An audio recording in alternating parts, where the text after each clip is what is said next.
Hello, friends, and welcome to the show today. My name is Jerry, and this is my friend, Adrian. And today we are listening to Snail Mail. Lush, I believe the artist's name is Lindsey Jordan, if I'm not mistaken. Mm-hmm. She's from Maryland.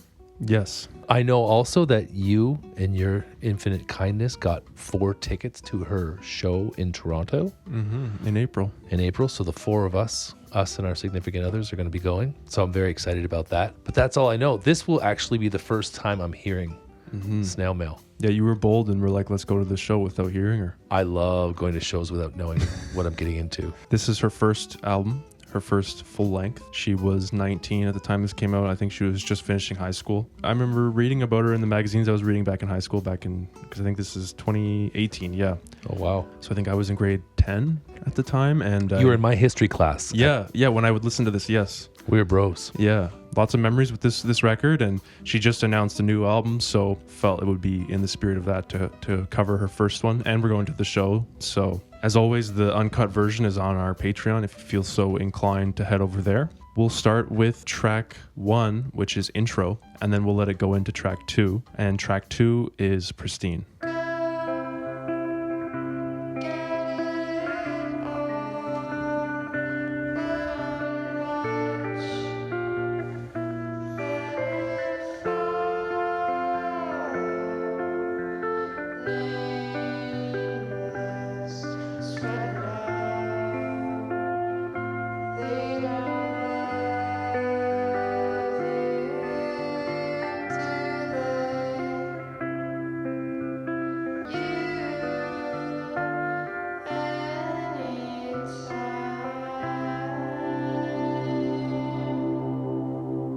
I loved her pacing on that track. Yeah.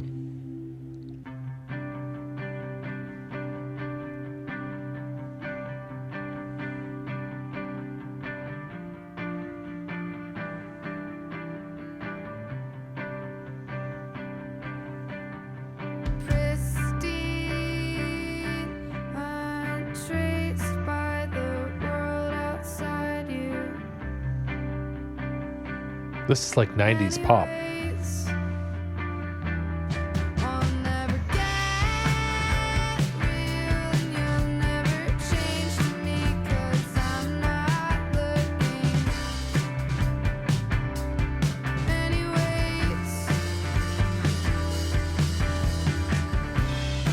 This is really cool.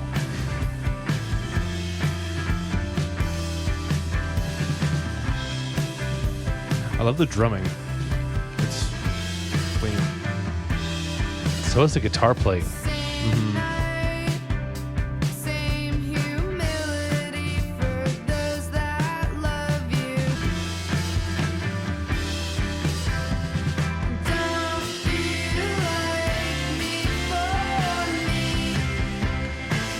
What a line. Yeah. Like...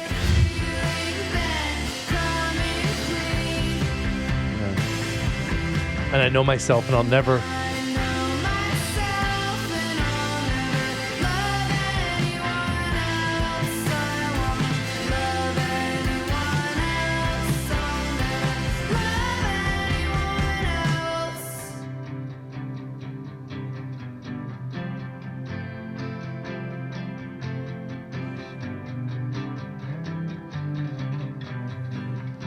Such pretty guitar work.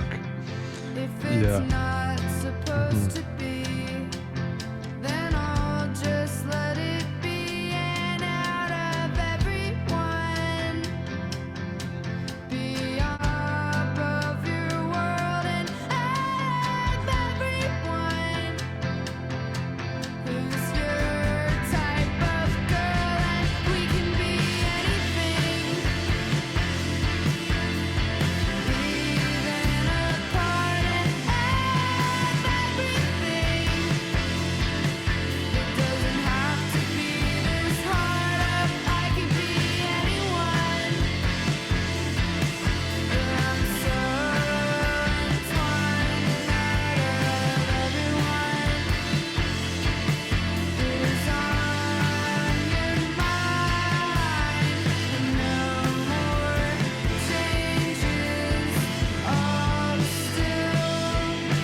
I've been saying this for months now. I don't like love songs. I liked that song. There's a realness to it, similar to Adrian Lenker, in that there's direct honesty. This like, I'm going to ask you because I want to know. And here's how I feel. I'm just going to put it all on the table. Like, no one does that, or at least my generation, no one did that. Like, you just hide and you just say the thing that makes you protect your ego by saying the thing that doesn't reveal how you feel. So this is so refreshing and beautiful. At the end there, she's saying, I could be anyone, kind of offering up that she's willing to be whatever this person wants in order for it to work. Like that is, I feel like that's a big thing to just lay out there. You know what I mean? Those feelings kind of happen in high school. Yes. I think, you know, at the same time, she says it at the end, but then in the chorus, she says, don't you like me for me? Where it's like, it kind of contradicts that part at the end. That question felt so self-assured and confident. And she's giving it her all with her vocals as well. Totally. I love that. I can't wait to see her live.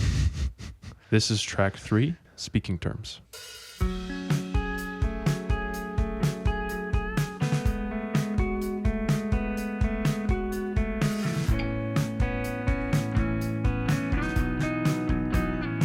This reminds me of Smashing Pumpkins' guitar work. Yeah.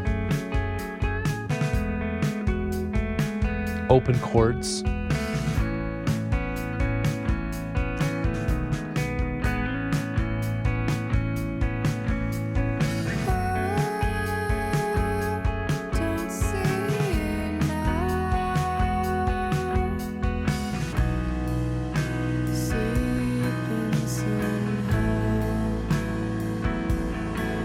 Her delivery is wonderful. Yeah, she knows when to give it and when to hold back a little bit, you know? Yeah. Her tone is so beautiful, so soft.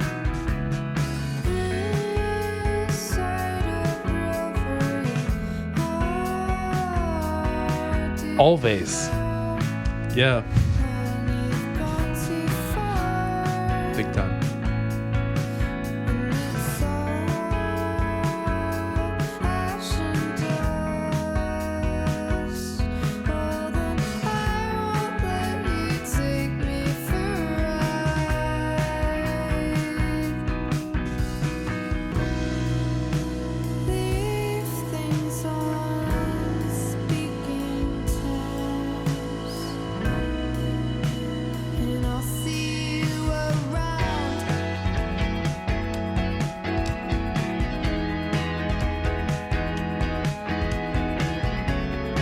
How the drummer brings in like the side stick here.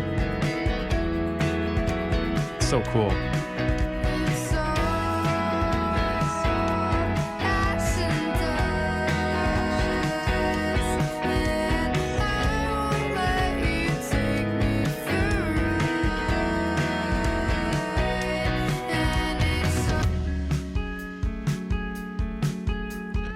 These first 3 songs were no joke.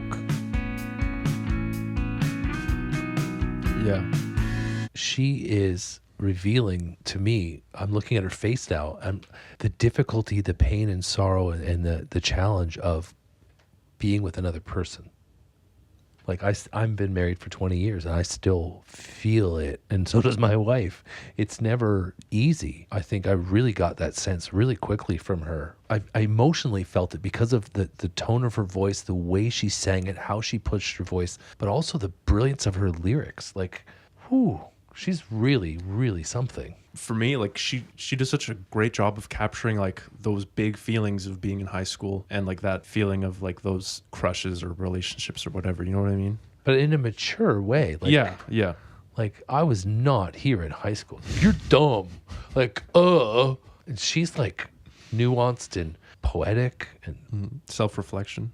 Yeah. And then also kind of owning it. Like, I'll be anything you want because I want this so bad. This is a really great start to an album. Well, you can move on to track 4, which is Heatwave.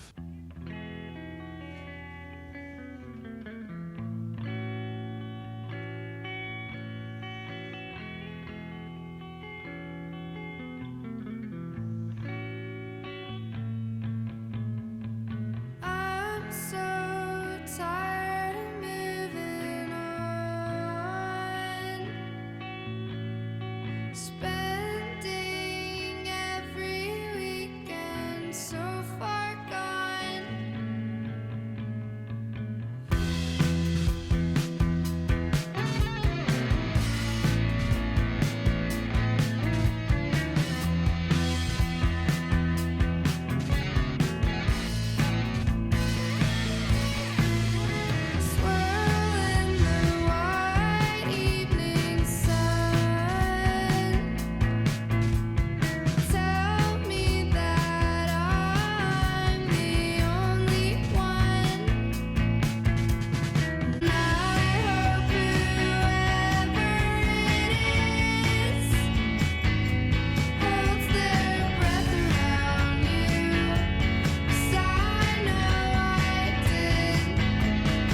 I love how she uses drums as like a way to convey changes in the song. And also she brings them in when the moments have weight. Like that song, they come in and they really start to build when the verse picks up, right? And even in speaking terms, you get like a halftime chorus where the drums change. The drums just seem very intentional. And also I'm kind of noticing like it seems like like it's like a progression of, it's like a timeline, these last 3 songs, because Pristine is kind of seems like it's like the end and her kind of pleading to just keep the relationship going.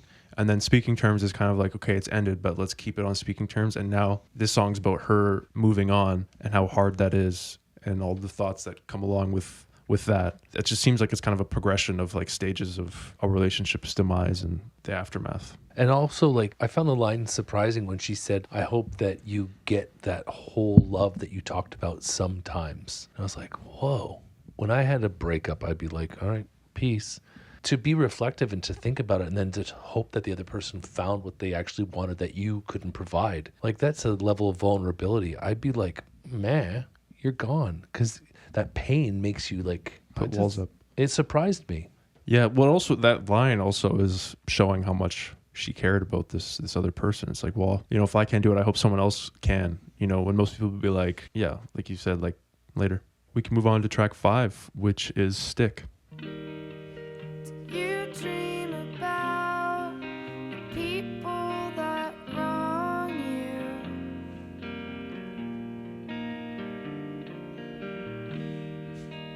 Do you see those faces again and again?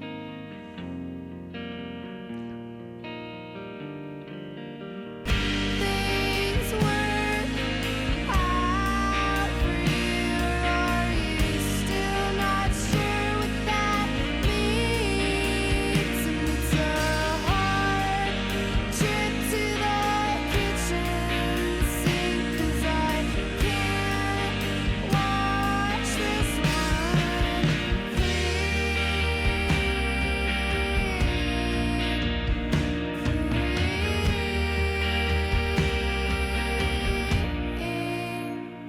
did you?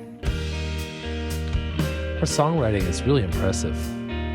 Like, how does she think of this stuff and then put it together and then deliver it that way? Yeah. Up late for 6. She transitions between sections so well too. Like I love that little break we just had. Yeah. Who's happier? Even when it doesn't make sense.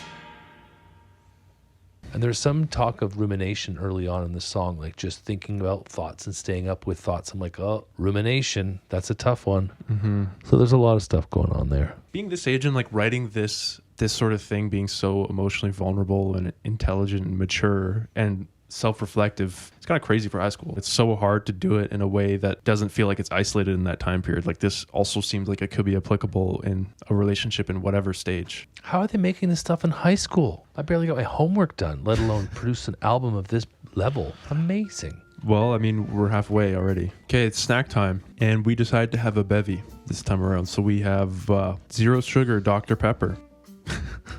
Are you looking forward to the new semester? Always. It's Yeah. like, yeah, it's completely a new class. It's like completely unpredictable. And my daughter is in one of my classes, my youngest daughter. So I'm very excited about that. We're on to track 6, which is Let's Find It Out.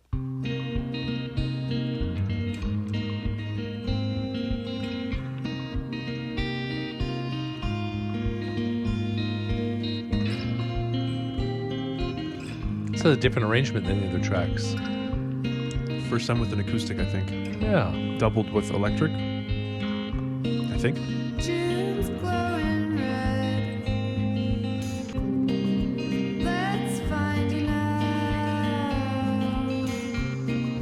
We'll start anew with the headlights in your eyes. I see it all over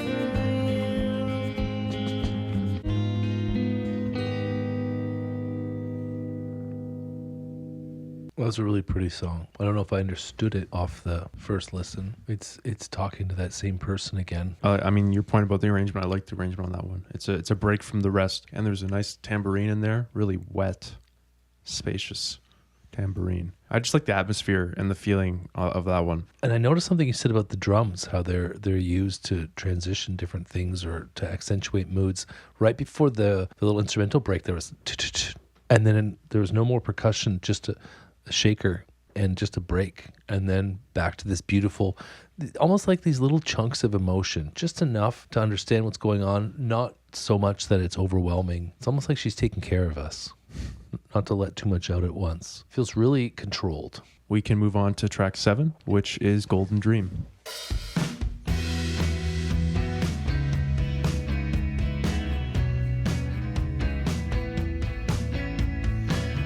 The music feels really early 2000s. Yeah. I thought 90s, but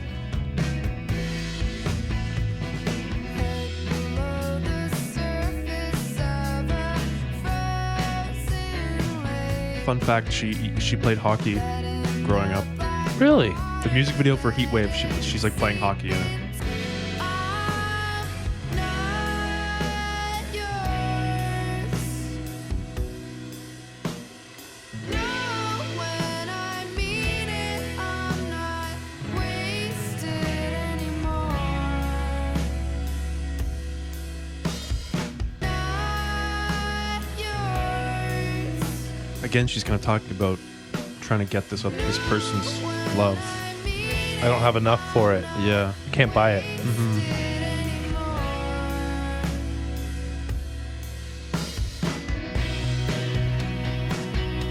I love these like bridges that she does. And they always bring in the side stick. It's great. Yeah. Yeah.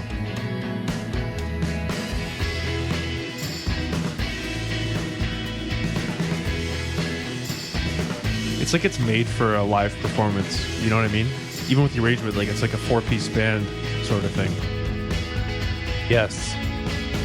You're right.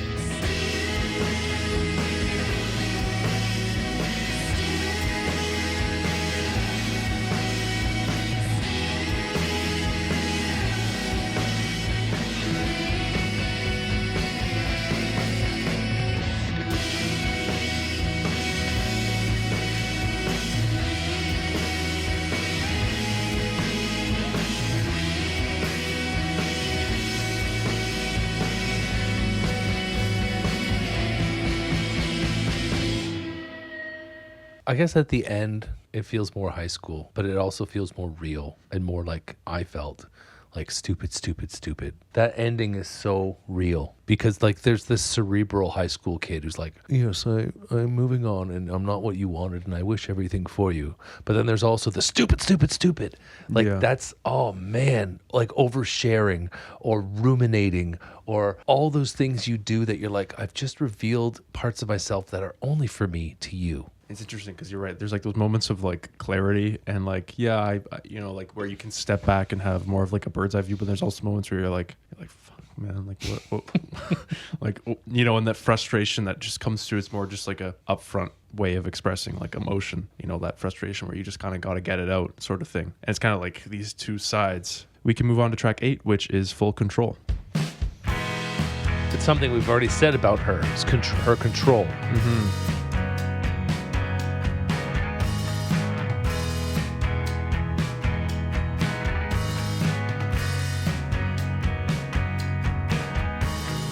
Don't even wanna fix it now. Should know better than to wait around. All in a haze, buzz, and full control. I'm not lost, even when it's love, even when it's not. Those two lines are great. Even when it's love, even when it's not. That's cool. Never think about it anymore. Now when I lay back with planets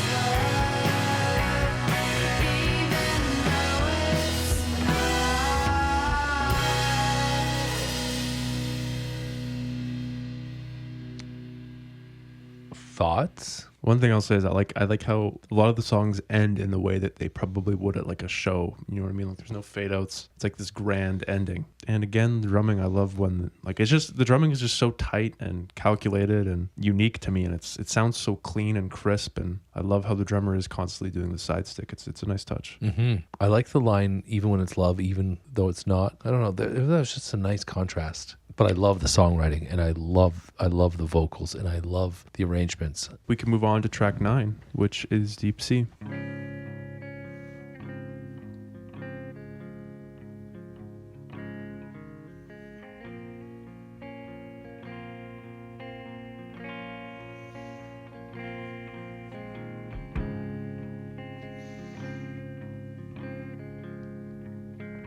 Deep sea dive.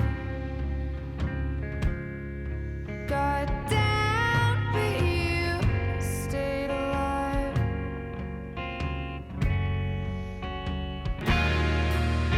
And we can be anyone. Back to this. This is a shout back to track 2. Yeah. It took so long to know someone like you. An age in the dying sun. Wake only to bathe in dreams and blues.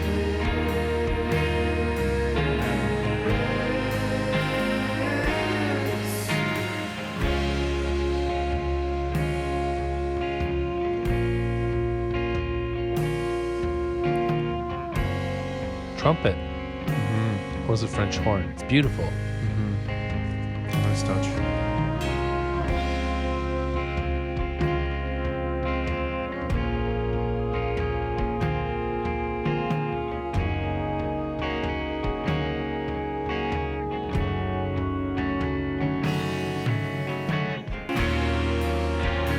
It took so long to know someone like That's such a brutal line. an age in the Yeah. dying sun.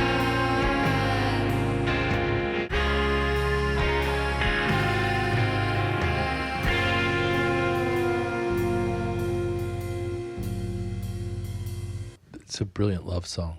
That line that you called out, what was it again? It took so long to find someone like you or to know someone like you. Wow. That's a great line. Yeah, that one's brutal.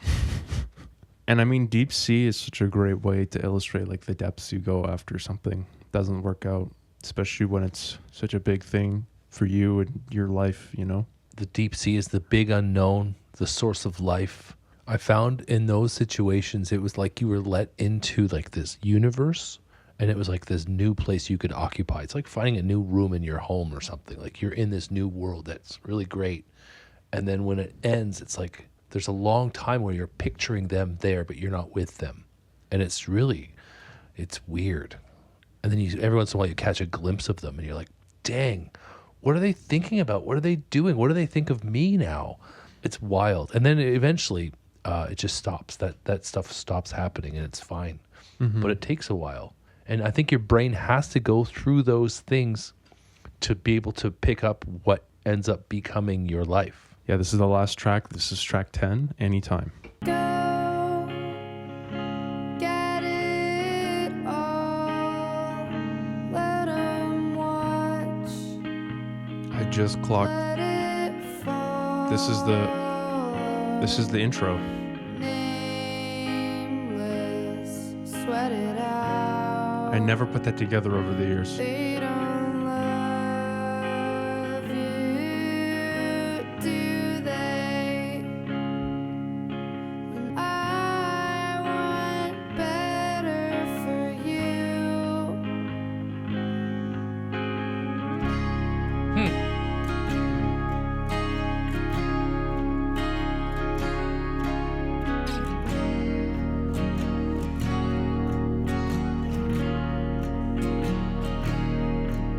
This is really nice. Really pretty.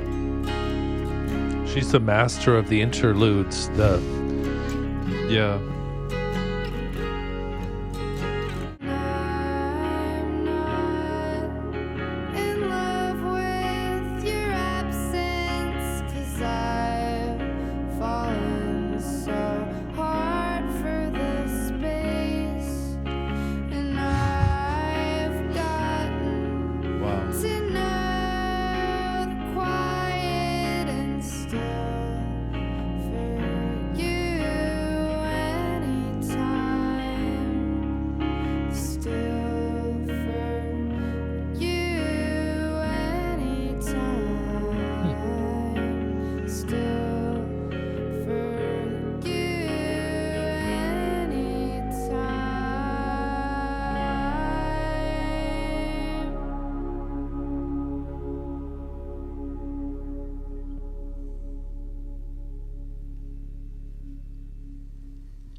She got an A in English class. Like, she's not in love with the absence, but because she's gotten so used to this space.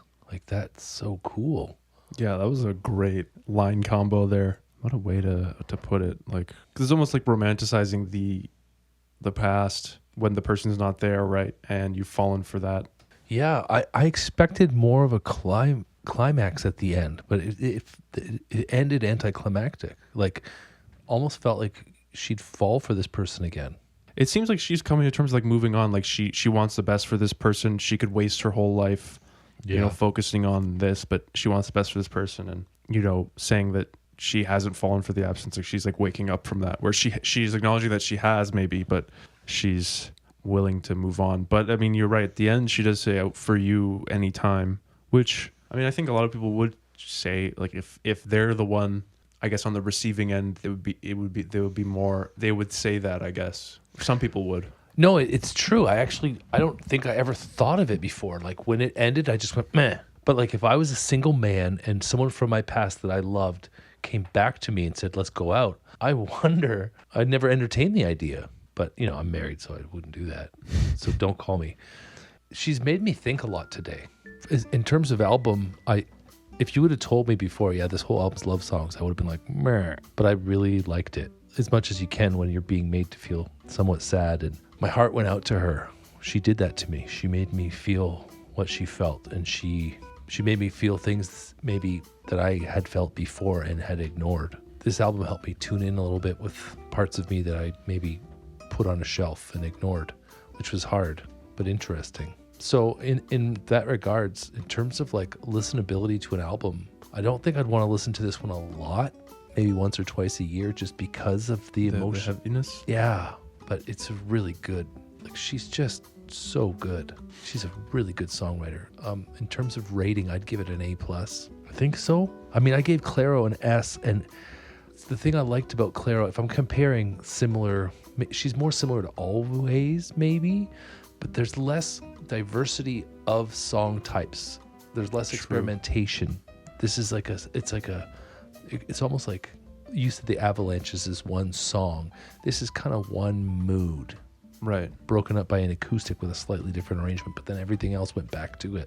That's fair. Yeah, maybe A+ is too high, maybe A on my rating scale, but up there. Like, this was really smart. For me, like, I think I really love the first half a little bit more, just because like Pristine and He Wave and Speaking terms are, more, they still have that sadness, but there's more of like an oomph, I think. But throughout the whole thing, the guitar playing is great. I love the drumming in particular on this album, and just how clean it sounds, and the intentionality with like the little parts. And she's really good with transitioning into, I mean, that's what is a great songwriter, is like being able to transition from a verse to a chorus, and the different changes, and the drums always seem to be used to signal that. Really passionate singer. Like, she'll go for it. Really impressive at her age as well. And she writes in a way where, because a lot of breakup albums are, you can listen to be dismissive. It's like, stop whining. But she really makes you empathize with how she's feeling, and makes you think of, I don't know, I guess maybe because I listened to it at high school, it makes me think of that era for me, where I get it from that perspective, but it also is applicable to whatever stages in life. She kind of leads you through like a process of getting over it, and by the end she's, I think, kind of admitting that. So I think it's like a cool narrative throughout. I would probably give it like A+ or something, but it makes me excited to see the show. Those are our thoughts on Lush by Snail Mail. As always, the uncut version's on our Patreon, along with other things that are fun. Yeah, thank you so much for joining us. It's always a pleasure. Until next time. See you next time. See ya. Bye.